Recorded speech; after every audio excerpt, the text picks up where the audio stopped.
اللي كسب معانا هو هو النهارده هنقارن بين عتاولة المهارات وهم مارادونا ورونالدينيو، أسطورة الأرجنتين وأسطورة البرازيل. فيلا بينا، أول حاجة هنخش بيها وهي عدد الأهداف. مارادونا في طول مسيرته جاب 354 هدف، رونالدينيو جايب 247 هدف. كده الفائز معانا مارادونا. الألقاب الجماعية، مارادونا جايب كأس العالم سنة 1986، وجايب الدوري الإيطالي مع نابولي مرتين.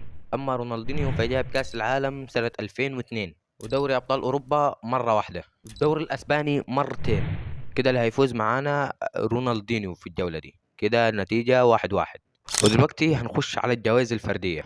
مارادونا جاب أفضل لاعب في كأس العالم ولاعب القرن حسب تصويت الفيفا، وماخذ الكرة الذهبية الشرفية. أما رونالدينيو فجاب الكرة الذهبية مرة، وأخذ أفضل لاعب في العالم حسب تصويت الفيفا مرتين. كده اللي هيفوز معانا في الجولة دي مارادونا. كده النتيجة هتبقى 2-1، وكده نكون عرفنا مين اللي كسب، وهو مارادونا بالنتيجة 2-1. وعايزين نقارن مين الدور الجاي. ما تنسوش طبعا الاشتراك واللايك.